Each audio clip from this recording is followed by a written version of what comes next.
Algo duerme bajo el hielo, y nosotros fuimos los primeros en despertarlo. No sabíamos que el silencio también puede herirte. Me llamo Elías Varela y no espero que me creas, lo que voy a contarte no figura en ningún informe oficial, no aparece en ninguna noticia ni mucho menos en publicaciones científicas, pero sucedió, lo viví y sobreviví, apenas, y aunque no tengo pruebas físicas para demostrártelo, tengo el recuerdo vívido tallado en la médula, los gritos en el hielo, las visiones que aún me atormentan cuando cierro los ojos, y la certeza de que, si alguna vez alguien más se aventura a ese lugar, no regresará. Si te gustan las historias de terror, suscríbete y activa la campana. Comencemos. Me dedico a la criptoarqueología, que es una forma elegante de decir que persigo sombras del pasado, teorías marginales, artefactos que no encajan con las líneas oficiales del tiempo, ruinas que parecen fuera de lugar o imposibles de datar. Siempre fui visto como un excéntrico, incluso por mis colegas. Pero cuando la corporación Erebus Deep Tech me contactó, no dudé ni un segundo. Me ofrecieron acceso ilimitado a tecnología de punta, libertad total de investigación y un sueldo que nunca soñé. Lo único que tenía que hacer era unirme a una expedición en la Antártida, donde los satélites habían detectado estructuras regulares, demasiado simétricas para ser formaciones naturales, y una movimiento electromagnética constante, enterrada bajo 3 kilómetros de hielo virgen. Hasta ese momento pensé que era otra misión absurda, otro fraude geológico que me haría perder meses. Pero cuando me enviaron las imágenes, me quedé helado. Entre las sombras azuladas del radar se distinguían líneas rectas, pasillos, formas circulares concéntricas, como mandeles gigantes esculpidos en la roca, y en el centro, una figura que no pude comprender, algo que pulsaba como un corazón. Subí al avión con un grupo de desconocidos, algunos científicos como yo, otros soldados sin insignias, todos bajo el mando de una doctora sueca llamada Ingrid Mikkelsen, glacióloga experta y aparentemente la directora oficial del proyecto. Aunque era evidente que alguien más daba las órdenes desde la sombra, nunca mencionaron el nombre del inversor principal, pero todos sabíamos que Erebus Deep Tech movía los hilos, financiaba la operación y tenía sus propios intereses.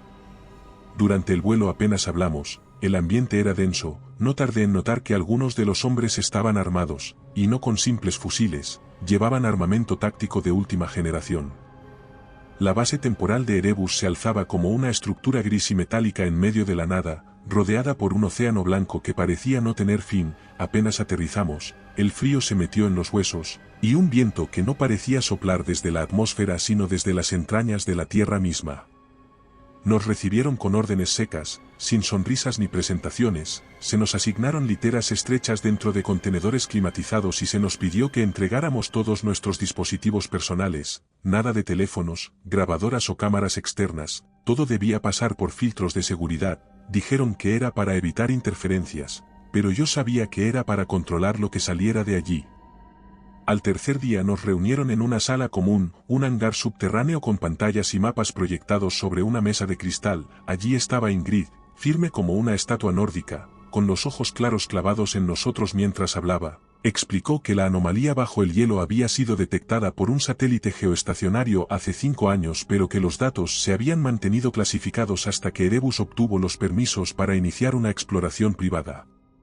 La capa de hielo que cubría la zona tenía más de 15.000 años de antigüedad, lo que significaba que cualquier cosa que estuviera ahí abajo llevaba enterrada desde antes de que las primeras civilizaciones humanas levantaran sus aldeas de barro. Lo que buscaban, dijo Ingrid, no era solo arqueológico sino también energético. En el centro de la anomalía los sensores detectaban una fluctuación electromagnética que alteraba la gravedad en un radio pequeño pero constante, y eso, según ella, podía ser la clave para una nueva forma de energía. Yo la escuchaba, pero mi mente ya estaba sumergida en otra parte. En la figura que vi en la imagen satelital, ese núcleo palpitante me parecía cada vez más un corazón, como si la Tierra misma hubiera estado guardando un secreto vivo durante milenios. Cada vez estábamos más tensos, especialmente desde que uno de los geólogos, un argentino llamado Salas, sufrió un accidente inexplicable al acercarse al perímetro de la anomalía. Cayó de bruces como si hubiera tropezado con algo, y al levantarse, de los oídos le salía líquido rojo. Decía que había escuchado un canto grave, una especie de eco que venía desde el hielo. Lo subieron a un helicóptero rumbo al continente sin explicación. Ingrid no permitió preguntas, solo repitió que el terreno podía causar ilusiones sensoriales. A partir de entonces se nos prohibió acercarnos sin escolta armada, y el perímetro fue sellado con sensores térmicos que emitían un pitido agudo cada vez que algo pasaba cerca, y lo extraño era que esos sensores pitaban a menudo, incluso cuando no había nadie fuera. Entonces vi por primera vez el logo grabado en los contenedores de equipo. No solo era el nombre de Erebus, sino un símbolo circular dividido en 4 secciones, con una espiral negra en el centro. Me resultaba familiar aunque no sabía por qué, hasta que lo recordé. Lo había visto en un códice maya que estudié años atrás, y también en petroglifos sudamericanos atribuidos a culturas anteriores al imperio incaico. No podía ser coincidencia, y cuando intenté mencionarlo a los otros científicos, me miraron con recelo, como si no quisieran oírlo, o peor aún, como si ya lo supieran. Los preparativos para el descenso comenzaron al amanecer del 7º día desde nuestra llegada. La perforación del hielo había avanzado más rápido de lo previsto gracias a una combinación de microcargas sónicas y calor láser que Erebus nos había suministrado sin explicaciones, tecnología que ninguno de nosotros había visto antes y que ninguno supo operar hasta que llegó un equipo técnico que no hablaba, no respondía preguntas y se movía como si cada segundo estuviera coreografiado. Todos vestían de negro, sin insignias, sin nombres, y sus rostros permanecían cubiertos bajo visores oscuros incluso dentro de la base. A ellos se les permitió llegar hasta el núcleo de la anomalía, pero a nosotros solo se nos concedió acceso parcial a medida que descendían los niveles. Yo logré unirme a la tercera bajada gracias a mi insistencia y a la credencial especial que Ingrid me asignó tras revisar mis trabajos publicados sobre geometría sagrada y estructuras ciclópeas en la cuenca del Amazonas. Quería que interpretara lo que íbamos encontrando. El descenso se hacía por un conducto de acceso vertical de casi 300 metros, reforzado con una estructura de acero y resina antitérmica. Una jaula metálica nos bajaba, y a medida que descendíamos, la temperatura no bajaba como esperábamos, sino que subía de forma inquietante. Cuando alcanzamos los 280 metros, el termómetro marcaba 9 grados centígrados, lo cual era imposible a esa profundidad, más aún bajo una capa de hielo milenario. Al salir de la jaula, nos encontramos en una cavidad natural iluminada por focos LED, pero la cúpula superior brillaba con una bioluminiscencia débil, azulada, como si el hielo mismo estuviera vivo. Al frente se extendía una grieta, y a su lado, las primeras marcas talladas en la pared. No eran glifos comunes, ni runas, ni símbolos protoescritos de ninguna cultura conocida. Eran patrones repetitivos, espirales dobles, líneas entrecruzadas que parecían responder a una lógica interna imposible de descifrar a simple vista. Uno de los biólogos, una mujer de voz suave llamada Nora, comenzó a fotografiarlos y analizar los bordes. Me llamó para que viera algo. Los cortes no eran naturales, ni hechos con herramientas metálicas tradicionales. Tenían una precisión molecular, como si el hielo se hubiera abierto solo, siguiendo una orden impresa en el espacio. Seguimos avanzando por la grieta durante casi una hora, y en todo momento sentí una presión constante en la parte posterior del cráneo. No era dolor, era una especie de pulsación, como si un ritmo distante se hubiera sincronizado con mis pensamientos. Hasta que llegamos a una cámara hexagonal completamente sellada. Al tocarla con un sensor, la puerta se abrió sola, sin hacer ruido, revelando una sala circular, vacía, salvo por una columna negra en el centro que parecía absorber la luz. Me acerqué y vi que en su superficie danzaban imágenes como reflejos de agua, y en ellas, siluetas humanoides con máscaras deformes se movían lentamente, repetían movimientos cíclicos como si estuvieran atrapadas en un ritual eterno. Entonces cuando uno de los ingenieros, Radek, empezó a murmurar cosas en un idioma que nadie entendía, se arrodilló y apoyó la frente contra el suelo helado mientras sus pupilas se dilataban hasta volverse negras por completo. Lo sacamos de allí a la fuerza, convulsionando. Este relato es similar a los que hay en nuestro libro en Amazon. Si quieres más historias como esta, encuéntralo en la descripción.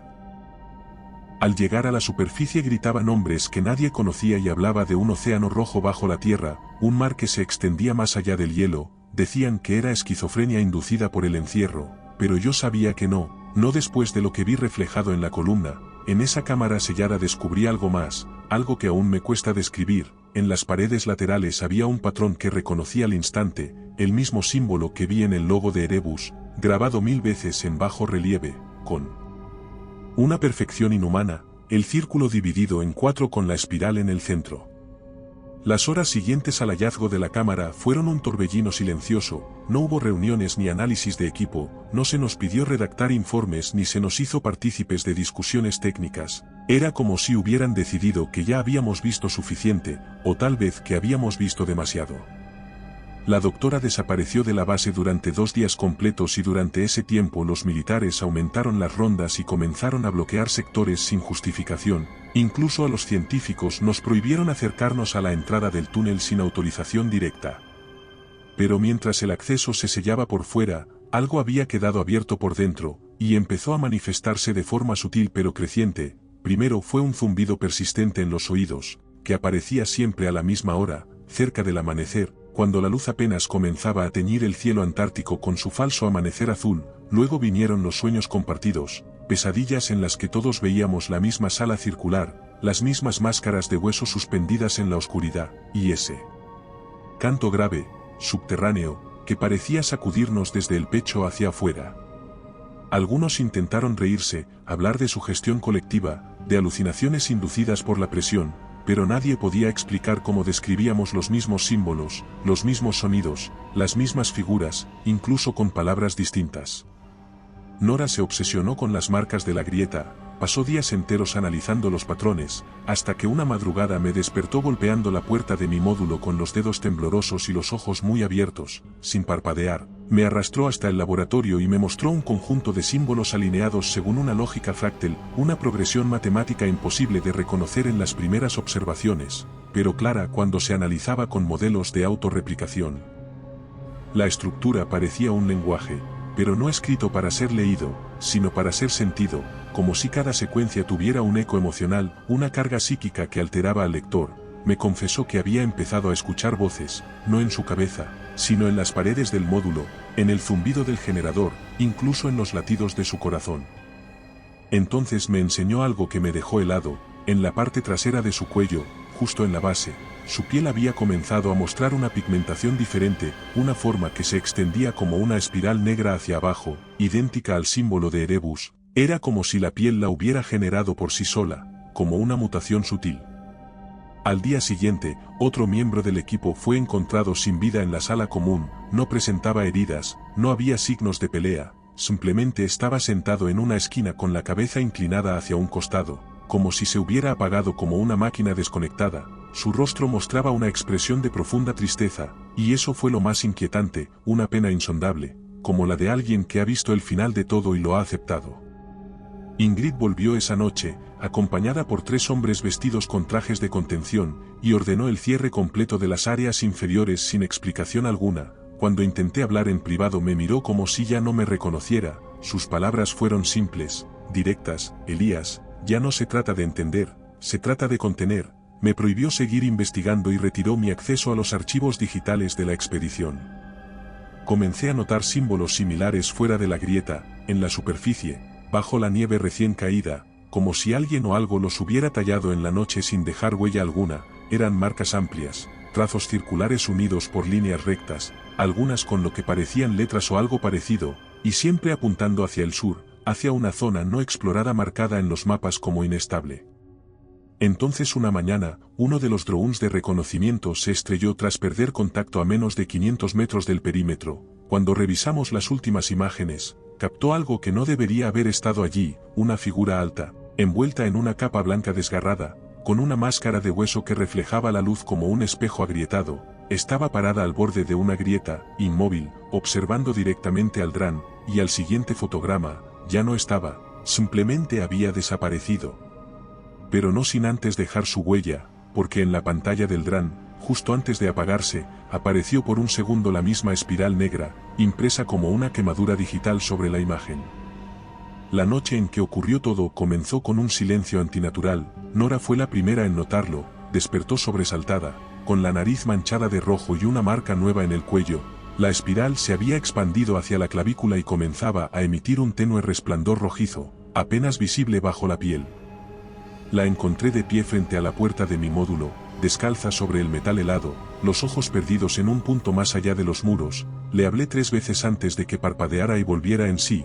Me dijo que había soñado con algo que subía, no desde el hielo, sino desde debajo del hielo, desde un nivel más profundo aún, y que lo había visto alimentarse, no de carne, sino de memoria, de identidad, y que el siguiente sería uno de los soldados, no supo decirme cuál. Apenas 20 minutos después se encendió la alarma exterior, una de las torres térmicas había captado una anomalía en movimiento acercándose desde el lado sur, la zona inestable que los mapas oficiales evitaban. Salimos con las armas listas, 5 soldados, 2 ingenieros, la doctora, la bióloga y yo, enfundados en trajes térmicos reforzados y con visores infrarrojos conectados al sistema central. El aire fuera era más frío que nunca, pero la nieve no caía, y eso era aún más extraño, porque siempre nevaba, incluso si era una llovizna leve o un polvo de cristales suspendidos, siempre nevaba. Sin embargo, esa noche el cielo estaba claro, brillante, inmóvil. Seguimos la señal hasta las cercanías de una grieta secundaria que no aparecía en los mapas digitales, una apertura de más de 4 metros de ancho que descendía en espiral como una herida abierta, y junto a ella, en cuclillas, como esperándonos, estaba la figura.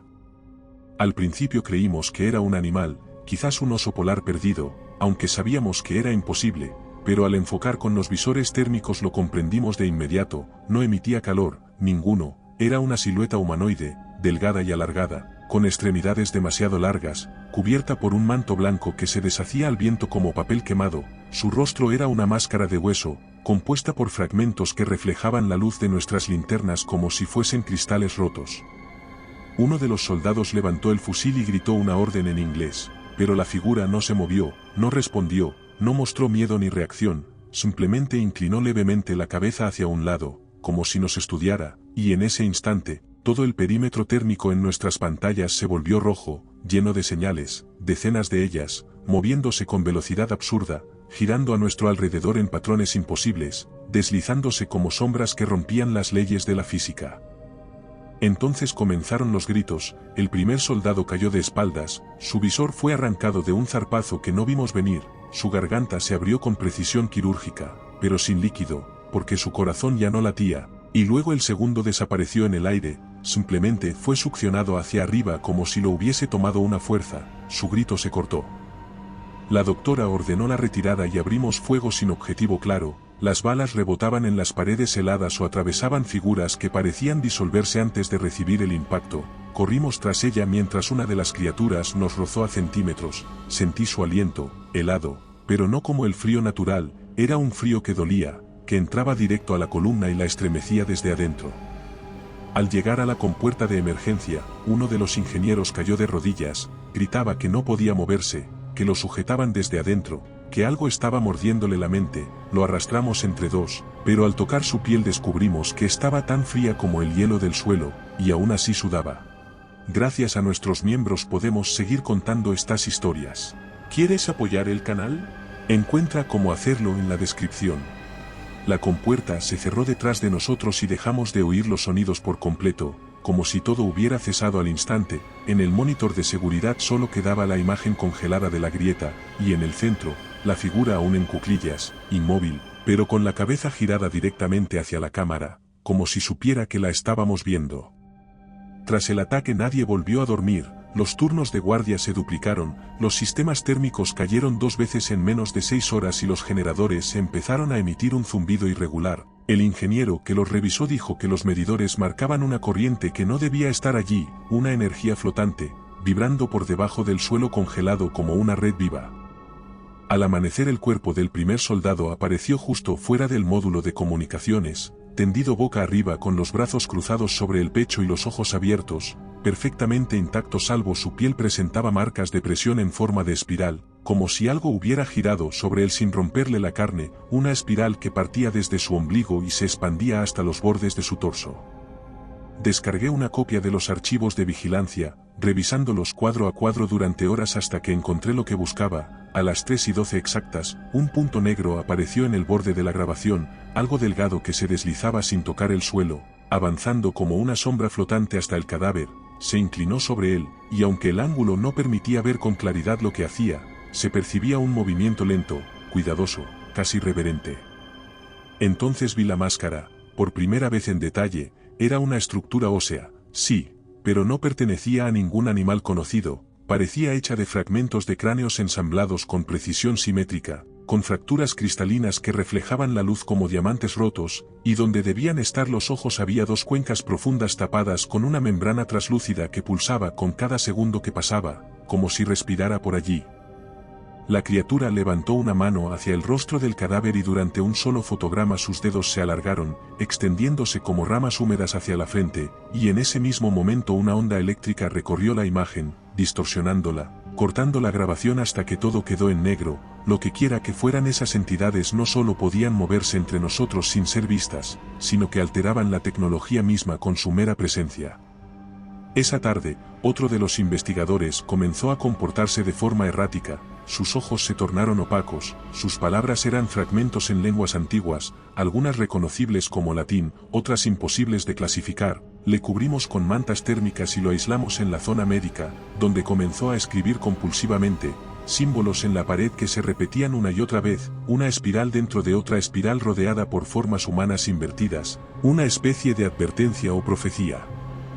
La bióloga y yo nos turnamos para observarlo desde una ventana sellada, hasta que en un instante se detuvo, levantó la cabeza y nos miró, su voz salió firme, como si otro hablara a través de él, diciendo que el hielo no los enterró, que ellos eligieron quedarse abajo, durmiendo, esperando el regreso de los otros, y que nosotros habíamos roto el pacto, un acuerdo milenario que ninguna civilización debía quebrar. Luego se desvaneció, y cuando entramos para asistirlo, ya había fallecido.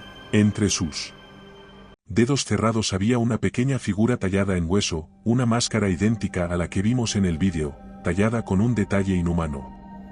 La doctora se volvió aún más hermética desde ese momento, dejó de asistir a las reuniones técnicas, delegó el mando en uno de los militares y pasó a vivir casi por completo dentro de la sala de servidores, revisando información sin compartirla con nadie.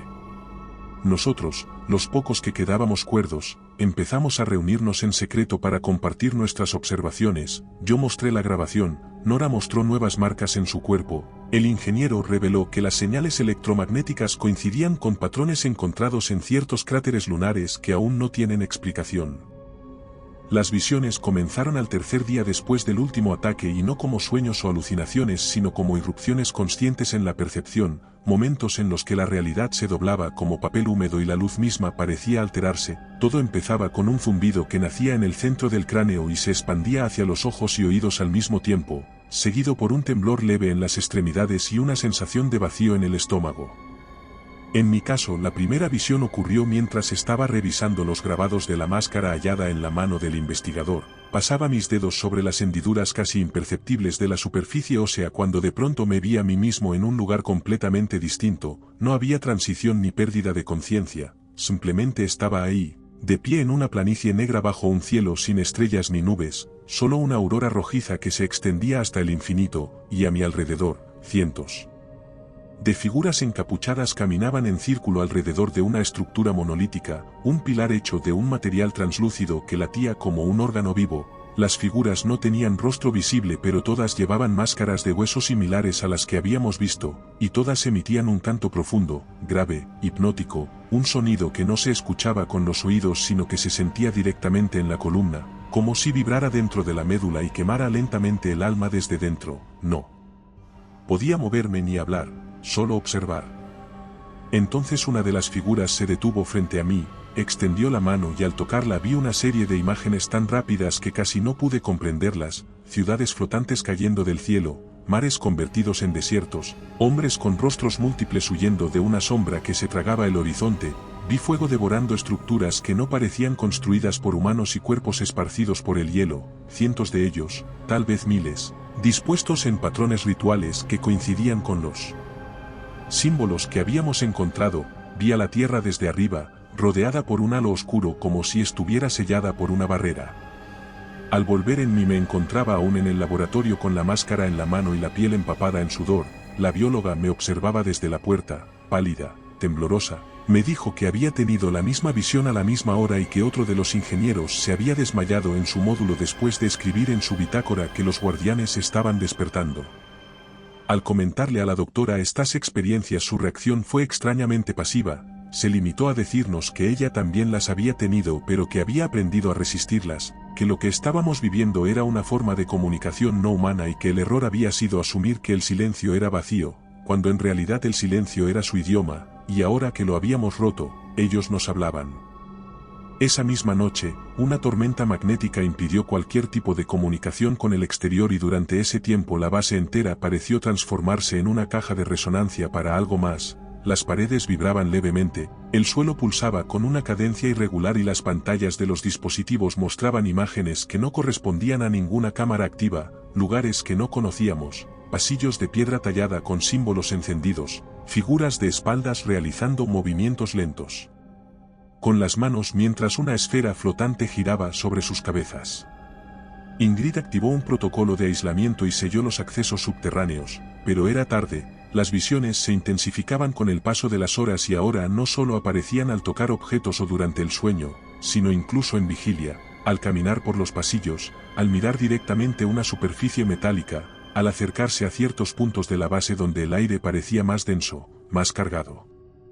Uno de los militares comenzó a escribir símbolos con cuchillo sobre las paredes internas del módulo sur, decía que los había visto en una ciudad de cristal bajo el hielo, que eran mapas, rutas, fórmulas para abrir y cerrar puertas entre mundos, lo ataron de pies y manos y lo encerraron bajo sedantes, pero antes de dormir alcanzó a decir algo que nos dejó a todos en silencio, sus palabras exactas fueron: nos usan como libros, abren nuestras mentes como páginas, y desde entonces no volvió a hablar ni a mirar a nadie a los ojos, simplemente permaneció acurrucado en su litera, respirando con un ritmo exacto, sincronizado con los zumbidos del suelo.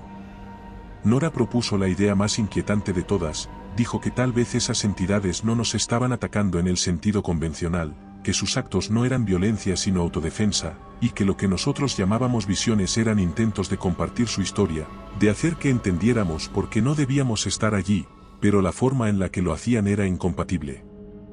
Fue durante una inspección de rutina que encontramos la entrada a lo que más tarde llamaríamos Cámara 17, Nora, un ingeniero llamado Larsen y yo, bajamos por un pasadizo estrecho donde el hielo se volvía cristalino y reflectante, hasta que llegamos a la cámara en sí, una sala perfectamente circular, de unos 12 metros de diámetro, con una cúpula pulida y sin marcas visibles, salvo por una sola abertura en el techo, por donde caía una luz roja tenue, imposible de ubicar, porque no había lámpara.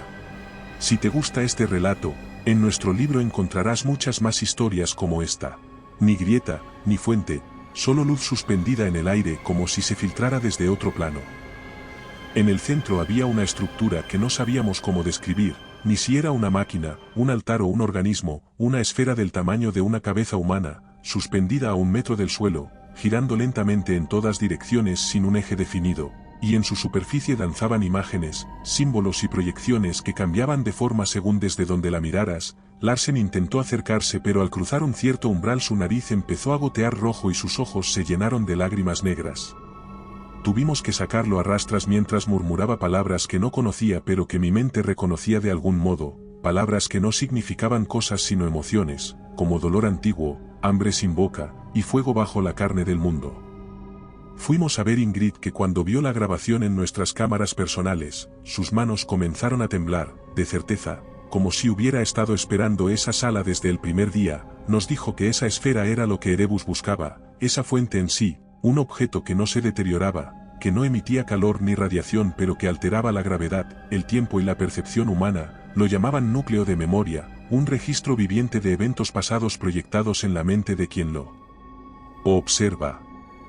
Solo que los eventos no eran humanos, al menos no del todo, algunos sí, de un pasado que no conocíamos, de civilizaciones que no figuran en nuestros libros de historia, ciudades de arquitectura imposible, torres curvas que desafiaban la gravedad, y sobre todo la presencia constante de ellos, de las figuras encapuchadas, de los seres que caminaban entre los hombres no como dioses sino como custodios, vigilantes de una ley que ya nadie recordaba. Nos confesó entonces que Erebus había sido creada a partir de datos recuperados de una sonda soviética perdida en 1987, un proyecto experimental que había captado ecos electromagnéticos desde la Antártida, señales que coincidían con patrones encontrados en textos antiguos y que apuntaban a una fuente bajo el hielo. Fue a partir de esa información que la corporación nació, con el único objetivo de excavar hasta encontrar esa fuente, una tecnología que podría cambiar el mundo, pero que estaba viva, o al menos consciente, porque cada vez que alguien interactuaba con la esfera, algo se activaba en su mente, y esa activación no era gratuita, tenía un precio. La doctora ya lo había experimentado, lo ocultaba tras su frialdad, pero lo llevaba marcado en la espalda. Lo vimos esa misma noche, cuando se quitó la chaqueta térmica para curarse una herida en el hombro y la espiral negra aparecía claramente extendida sobre su columna, no tatuada, no quemada, sino como una vena que crecía desde dentro de la piel, pulsando levemente como si algo se moviera en su interior. La bióloga se negó a volver a la cámara 17, decía que estar cerca de la esfera le causaba vértigo, y yo empecé a tener sueños diferentes, ya no con fuego ni destrucción, sino con una ciudad bajo el hielo, perfectamente conservada, habitada por estatuas que a veces respiraban, otras veces lloraban y otras simplemente me observaban sin moverse. Una de ellas tenía mi rostro.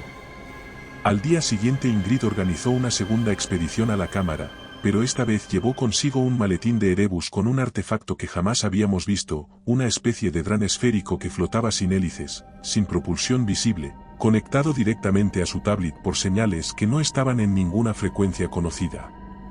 Al activarlo, la esfera respondió, cambió su rotación, su color, su forma, y por un instante toda la sala se iluminó con imágenes que parecían imposibles, grabaciones de otros tiempos o de otros mundos, una mujer llorando sobre un cuerpo cubierto de vendas, un pequeño sin rostro caminando sobre un puente de hielo hacia un mar negro, y una figura encapuchada que se deshacía en humo al tocar una columna de piedra que latía como carne. Entonces la esfera se detuvo, cayó al suelo como una piedra, y al mismo tiempo, en toda la base, se cortó la energía por completo durante 11 minutos y 22 segundos, y cuando regresó, los sensores registraron movimiento en todos los niveles, pero no humano, y no en la superficie, sino dentro del propio hielo, en cada centímetro alrededor de la cámara, como si la esfera hubiese llamado algo, o como si ellos ya supieran que habíamos llegado demasiado lejos. La noche después del segundo contacto con la esfera fue la más larga que recuerdo porque algo cambió en la atmósfera de la base. No solo el aire era más denso o la luz más pálida, sino que los rostros de los soldados ya no expresaban miedo sino una calma enfermiza, como si hubiesen recibido instrucciones que el resto de nosotros ignorábamos. La esfera permanecía inerte, pero algo en su estructura seguía emitiendo una señal silenciosa, una vibración tan sutil que solo los instrumentos de Erebus podían registrar y que la doctora se negaba a explicar. Ese mismo día descubrí que nuestras transmisiones al exterior habían sido redirigidas, no salían de la base sino que se almacenaban en un servidor local oculto, un sistema cerrado al que solo podían acceder dos personas, Ingrid y el comandante Grayson, líder del contingente militar y hombre de pocas palabras al que siempre había considerado una presencia pasiva pero que en esas últimas horas se movía con precisión calculada, organizando inventarios, redistribuyendo equipos, activando sistemas de ventilación en túneles que no figuraban en los planos originales. Fue Nora quien me mostró los registros, los encontró en un dispositivo olvidado dentro de uno de los módulos de los técnicos desaparecidos. Allí estaban los informes cifrados, las órdenes directas de Erebus fechadas desde antes del inicio de la misión. En ellos no se hablaba de exploración ni de análisis científico sino de extracción, adquisición y contención. Las palabras clave eran claras: objetivo prioritario, núcleo activo, objetivo secundario, contención de vectores conscientes, y en la última línea, un protocolo titulado Cronos, descrito como acción terminal en caso de liberación total. Comprendí en ese instante que habíamos sido carne de cañón, una distracción útil para permitir al verdadero equipo acercarse a la esfera y extraer de ella no conocimiento sino poder, energía, un recurso que nadie en la Tierra había logrado replicar y que Erebus planeaba hacer uso de él sin importar las consecuencias. Compartí esta información con la bióloga y Larsen, pero antes de poder organizar una respuesta ocurrió lo inevitable. El comandante activó una orden de aislamiento total, cerró los accesos de superficie y colocó cargas de control en la única salida del nivel inferior, nos citó a todos en el centro logístico y expuso la nueva realidad sin disimulo. Dijo que la investigación había terminado, que el núcleo sería transportado en piezas selladas a un centro de desarrollo en Groenlandia y que nosotros ya no éramos necesarios. Sus palabras exactas fueron: lo que ha sido visto no puede ser desvisto, pero sí puede ser olvidado por la fuerza. Al decirlo, dos de sus hombres apuntaron sus armas hacia nosotros con la frialdad de quien cumple una rutina sin emoción. La doctora intentó oponerse, pero fue interrumpida. Le quitaron el control del sistema y la escoltaron fuera de la sala como si fuera una prisionera más. Fue entonces cuando comprendí que incluso ella había sido utilizada, que su papel era solo el de una guía técnica y que Erebus nunca confió completamente en ella. Nora dio un paso al frente y exigió que nos dejaran hablar con alguien fuera de la base, y la respuesta de Grayson fue una carcajada seca seguida de un disparo al techo. Para dejar claro que no habría negociación, dijo que en 24 horas comenzarían la extracción de la esfera y que los demás seríamos trasladados al sector de cuarentena donde permaneceríamos hasta que se evaluara nuestra estabilidad mental, lo cual era una forma elegante de decir que no saldríamos vivos. Si has llegado hasta aquí, te agradecemos tu apoyo.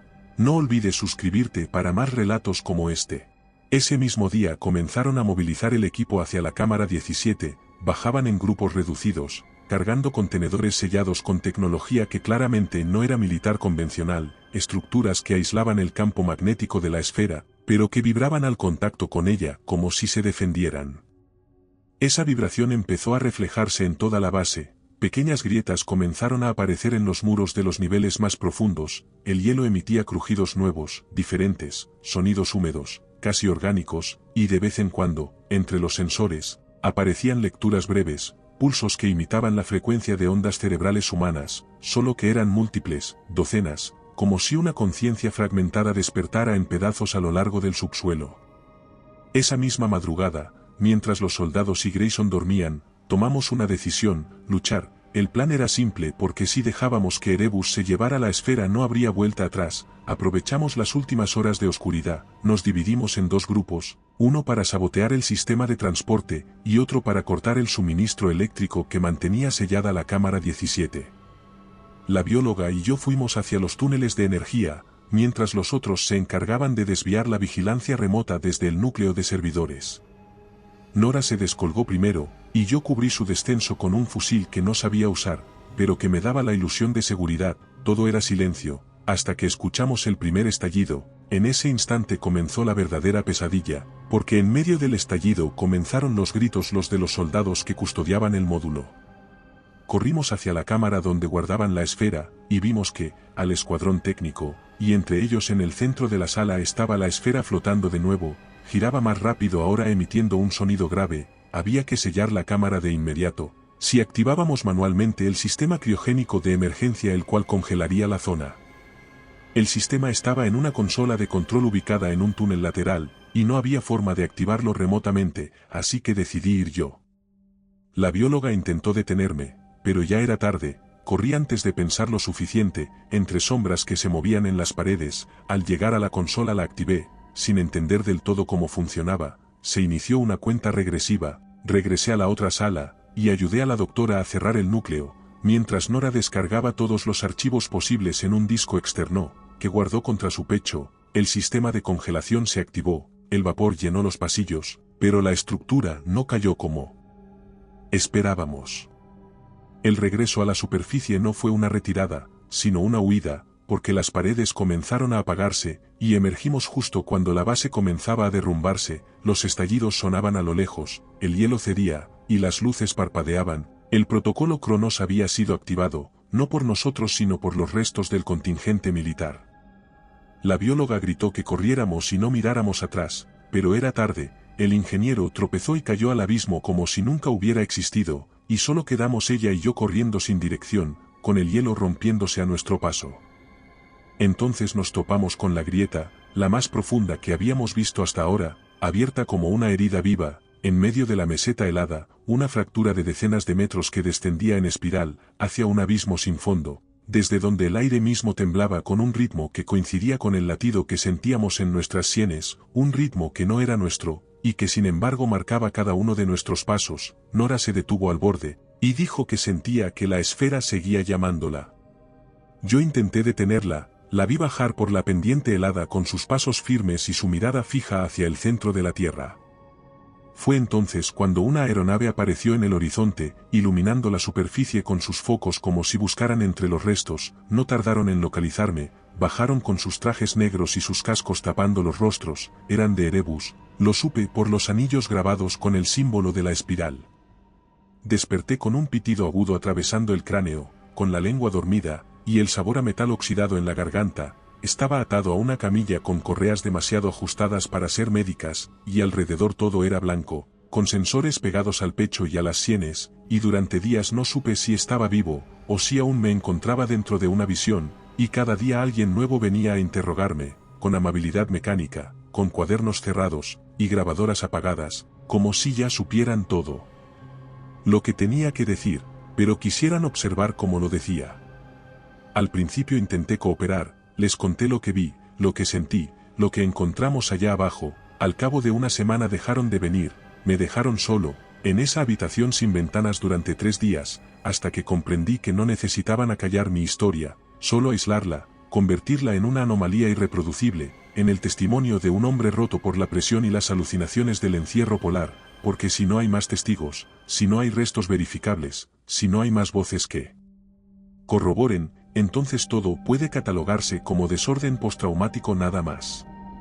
En medio de ese silencio, escuché el sonido más real desde mi regreso, el golpeteo leve de unos nudillos contra la puerta de mi cuarto, una sola vez seco certero, y luego la entrada de un hombre vestido de civil, alto delgado, sin rostro reconocible, y con un anillo que brillaba discretamente en su mano izquierda, un anillo con el logo de Erebus, la espiral grabada en plata envejecida, como si llevara siglos en su dedo, sin cambiar de forma, caminó sin prisa hasta la ventana más cercana, y la abrió por completo, algo que nunca antes había ocurrido, permitiendo que el aire helado de la noche entrara como una ráfaga, y con un murmullo distante casi inaudible. El hombre no me miró, no me habló, solo encendió un cigarro, lo sostuvo un instante, y lo apagó sin fumarlo, luego dejó un sobre la mesa, y se marchó sin cerrar la puerta, sin mirar atrás, dejándome solo con el viento y el sobre.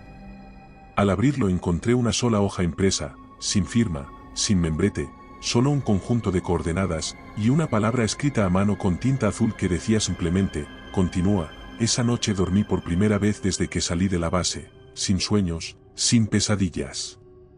Al salir del hospital sin que nadie me detuviera, sin que nadie preguntara, supe que ya no estaba huyendo, y mi presencia en el mundo exterior era el último eslabón de una cadena que no debía continuar.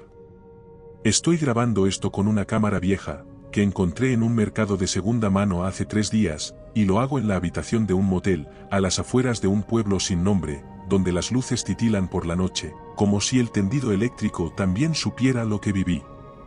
Me he quedado sin dinero, sin documentos, sin historia, todo lo que queda soy yo, por eso esta grabación es lo único que puedo dejar, no tiene nombres, ni fechas ni coordenadas exactas, pero si alguien está viendo esto, y alguna parte de ti siente que algo se está moviendo bajo la piel del planeta, entonces escucha lo que voy a decirte, y no lo olvides, lo que encontramos bajo el hielo no era una amenaza, era una advertencia, lo que despertamos era una memoria viva, una cápsula de advertencia, tallada por una humanidad anterior a la nuestra, que cometió los mismos errores, por los mismos motivos, y que pagó con todo lo que alguna vez fueron.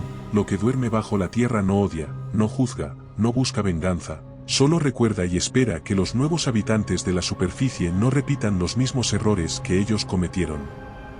El vídeo fue subido en la madrugada, con una conexión del café de una gasolinera, a 30 kilómetros del motel, mientras la lluvia repiqueteaba sobre el parabrisas del coche, y la electricidad hacía crujir los cables, como si el cielo mismo se resistiera a que la señal escapara del perímetro. Fue una sensación extraña, casi ajena, como si ya no me perteneciera la historia que acababa de contar. Si te está gustando este relato, suscríbete, y recuerda que comentando nos ayudas a llegar a más gente. Siempre os leemos a todos. Si no sabes qué comentar, siempre puedes poner misterioso en los comentarios. No pasaron ni 3 horas antes de que supiera que me habían encontrado. Al principio fueron los pequeños signos, las miradas demasiado largas de los desconocidos en el café, los móviles que vibraban al mismo tiempo, los coches detenidos a la orilla de la carretera, sin placas visibles, ni ocupantes a la vista. Luego fue más claro. Al regresar al motel encontré la habitación completamente limpia, más limpia que nunca, sin que nadie hubiera forzado la cerradura, ni dejado huella alguna, solo un detalle me hizo detenerme frente al espejo, un objeto sobre la mesita de noche, algo que no había estado allí antes, un anillo negro apoyado sobre una nota doblada. El anillo era idéntico al que llevaba aquel hombre en el hospital, el de la espiral grabada en plata envejecida, y la nota decía una sola frase en tinta azul con letra impersonal: está bien lo que hiciste. La frase no sonaba a amenaza. Salí de la habitación con el anillo en el bolsillo, sin saber por qué lo había guardado, pero incapaz de dejarlo atrás, como si ya fuera parte de mí, y al caminar por las calles vacías, sentí que todos los caminos me llevaban hacia una única dirección, no porque yo la eligiera, sino porque había sido diseñada para mí, y al llegar a la parada de autobuses, vi al mismo hombre sentado en el banco de cemento, y levantó una mano mostrando su palma y en ella había otro anillo idéntico al mío, y al verlo supe que no estaba vigilado porque fuera peligroso, sino porque era uno de ellos sin quererlo, sin saberlo, sin haberlo pedido. No sé cuánto tiempo ha pasado desde que grabé el testimonio, ni cuántas veces lo han borrado o censurado, ni cuántas veces ha sido compartido en la oscuridad de foros cerrados, y redes encriptadas antes de desaparecer sin dejar rastro, como si nunca hubiera existido, porque ya no busco contar la historia. Ni demostrar nada, porque entendí que la verdad no necesita ser creída para cumplirse, y que lo que viene no depende de advertencias sino de ciclos antiguos que se repiten como la marea, como las estaciones. Perdida en un cielo que cada noche es menos azul y más rojizo, como si el planeta se estuviera preparando sin palabras para recibir aquello que enterró hace milenios, no con miedo sino con todos llevamos la misma sombra detrás de los ojos, la sombra del que ha visto demasiado y ha entendido demasiado tarde que la comprensión es solo la primera de las condenas, porque después viene la aceptación, y luego la repetición porque no hay final para lo que vive en la memoria de un mundo entero. Así que, si has llegado hasta aquí, si estas palabras no han sido eliminadas, y aún tienes tiempo, entonces escucha y entiende lo que voy a decir por última vez. Si alguna vez ves una grieta abrirse donde no debería, si alguna vez escuchas un murmullo sin garganta en el fondo de una cueva sin eco, si alguna vez sueñas con máscaras hechas de hueso y cristal, no corras, no te escondas, no reces, porque no hay castigo, ni redención, solo repetición, y tú ya formas parte de ella. Tal vez esta historia haya terminado, pero muchas más te esperan. Aquí tienes otra que no deberías oír a solas. Si prefieres relatos más breves, visita nuestro canal de relatos cortos. Y si quieres llevar el terror contigo, nuestro libro en Amazon tiene historias exclusivas. Buenas noches, desde Terreno Misterioso.